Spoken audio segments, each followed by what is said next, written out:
Mheshimiwa Mwenyekiti, nakushukuru kwa kunipa nafasi na mimi nichangie kwenye mapendekezo yaliyowasilishwa mezani na waziri. Nianze, utakumbuka miaka 49 iliyopita, tarehe 5 mwezi wa pili, kilizaliwa chama maarufu sana duniani kinaitwa Chama cha Mapinduzi, na kwa hiyo leo tunatimiza miaka 49, na mimi naomba kuanza kwa kukitakia chama changu happy birthday. Kimefanya mengi kwa nchi yetu, vimebaki vyama vichache kama hichi. Kwa hiyo wana CCM wana kila sababu siku hii ya leo tunapokumbuka kuzaliwa kwa chama hichi kutembea kifua mbele, kwa sababu tumefanya mengi. Nchi yetu inaendelea kuwa na utulivu, lakini wapongeze viongozi ambao wanatuongoza wakiongozwa na mwenyekiti wetu Dr. Samia Suluhu Hassan, wanakiongoza vizuri chama hichi. Kwa kuwa ni chama cha wanadamu, kinaweza kuwa na misukosuko, kina milima na mabonde. Moja ya siri ya uimara na uthabiti wa chama chetu ni uwezo wetu wa kujikosoa na kukosoana, na hili limekuwa ni msingi mkubwa wa chama chetu, na naamini tutaendelea nalo ili tuweze kuboresha kadri mambo yanavyoenda. Na Mwalimu alituambia kujikosoa na kukosoana ni silaha ya mapinduzi. Kwa hiyo happy birthday kwa Chama cha Mapinduzi. Mheshimiwa Mwenyekiti, nichukue nafasi hii kumpongeza Rais wa Jamhuri ya Muungano wa Tanzania kwa uamuzi wake wa kizalendo wa kuendelea kuiunda Wizara ya Mipango, na tumeendelea nayo, na naamini inatupa matokeo ambayo yanatupa faraja wa Tanzania, na nimpongeze kwa kuendelea kumwamini Profesa Kitila Mkumbo, mtu maarufu, mtu mwema, hodari na mzalendo sana, na yeye pamoja na timu yake ndio maana wamefanikiwa kwa uthabiti na uhodari mkubwa kutuletea dira ya mwaka 2050, na sasa wametuletea mpango elekezi wa muda mrefu, mpango wa kati na mpango wa muda mfupi, nyenzo ambazo huko nyuma hatukuwa nazo, na ndio maana matokeo hayakuwa mazuri. Kwa hiyo nimesimama kupongeza Kitila na watu wako kwa jambo hili jema ambalo mmelifanya, na kwa kweli tunamrudishia heshima rais wetu kwa kuamini kwamba mipango ndio msingi wa maendeleo yetu. Mheshimiwa Mwenyekiti, baada ya kwamba tumepata dira, tumepata hizi dokumenti 3 muhimu sana katika utekelezaji, sina mashaka kwamba dira itatekelezeka, lakini nataka kupendekeza mambo machache. La kwanza, ili hii dira itekelezeke, tuna eneo moja muhimu tukalimalizia. Mmeanza nalo vizuri kwenye taasisi za umma, kuwapata viongozi watakaoongoza taasisi za umma na bodi zao, uwazi, upatikanaji wao, lakini na mpango wa kusaini mikataba ya matokeo, kwa maana ya contract of performance, kwamba mtu akiwekwa mahali apewe malengo, asipoyatimiza kusiwe na mjadala wa yeye kuendelea kuwa pale, aondoke, tuweke mtu mwingine, mambo yaende. Sasa ninataka kupendekeza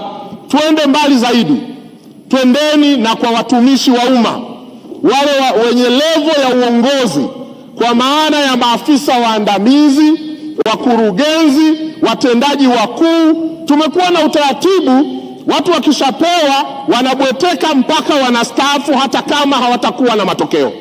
Ninadhani ili mpango huu uende vizuri, ninakuomba Profesa, serikalini fanyeni uamuzi, hawa watendaji wa umma nao tuwape mikataba ya utekelezaji ambayo ndani yake itakuwa na malengo, tutayapima kwa muda mfupi na muda mrefu, na kama mtu hafanyi tusimumunye maneno, akae pembeni, tuweke wengine, tutasonga mbele. Tukiweka utaratibu kwamba nikishakaa nitakwenda mpaka nitastaafu, tutapiga mark time, na kazi hii nzuri mlioifanya haitakuwa na matokeo mazuri. Mheshimiwa Mwenyekiti, la pili, nimependa tumekuja na hii dhana ya kutotekeleza mradi mmoja mmoja unavyojitegemea wenyewe. tumekuwa na miradi ya mfano,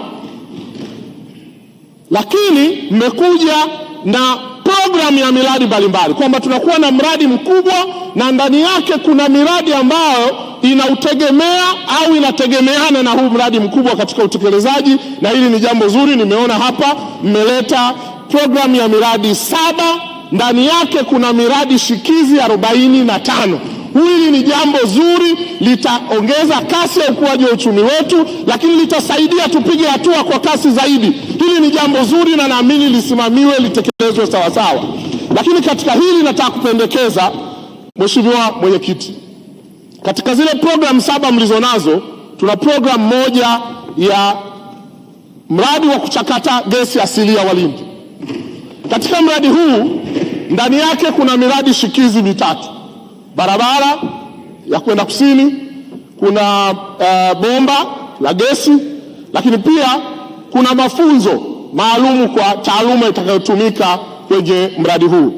Ninaomba kupendekeza tuongeze mradi mmoja shikizi kwenye hii program, mradi wa ujenzi wa reli ya kisasa kutoka Dar es Salaam Lindi kwenda Mtwara, na nitatoa sababu ya jambo hili.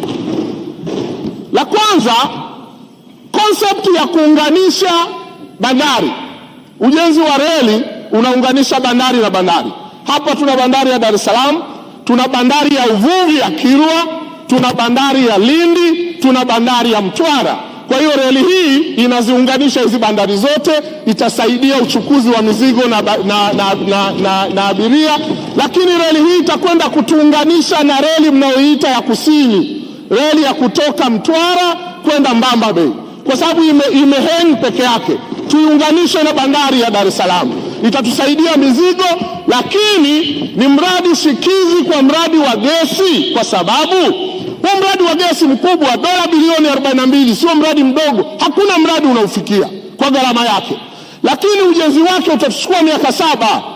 Wakati wa ujenzi tutaingiza mitambo hapa nchini mingi, itapitia bandari ya Dar es Salaam. Inafikaje Lindi? Ndio maana nikasema ninadhani vizuri katika miradi ile 3 tuongeze 4, tuwe na mradi wa reli ya kisasa unatoka Dar es Salaam unapita Kilwa, unaongeza thamani ya bandari yetu ya Kilwa na uvuvi pale, unaingia Lindi, na wakati wa kurudi tuna mzigo wa simenti ya Dangote na kadhalika. Ninaomba Profesa ufikirie tuongeze kwenye miradi shikizi kwenye huu mradi, programu hii kubwa ya mradi wa LNG. La 4, Mheshimiwa Mwenyekiti, hii miradi ukiangalia imepangwa vizuri sana, imetawanywa mahali kwingi na ina fedha nyingi, lakini na nafurahi kwamba mnakubali itaendeshwa kwa sehemu kubwa na private sector, lakini private sector ambayo haijaandaliwa na haijaandaliwa kwa makusudi na serikali haitaweza kushiriki kwenye hii miradi. Matokeo yake hizi fedha zitakwenda nje.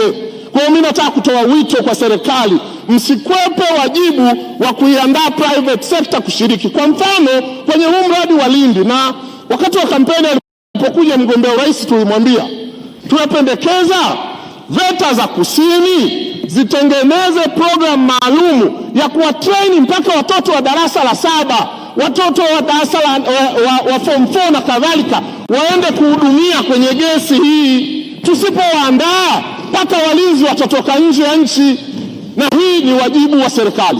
Lakini hata private sector yenyewe, nyie serikali ndio ambao mnajua fursa ziko wapi. Msipokaa nao mkadhani wataona wenyewe. Private sector za wenzetu tunazoona zimeendelea, zimeandaliwa, kuna mkono wa serikali kwenye ujuzi, kwenye fursa, lakini kuwawezesha kupata mitaji. Tusione aibu, tuiwezeshe private sector ishiriki. Nadhani hili kubwa sana. Tukifanya hivi kwenye miradi yote, hii fedha haitaenda nje, itabaki hapa ndani na tutashuhudia maendeleo makubwa. Mwenyekiti, kwa sababu ya muda niendelee swala la 5.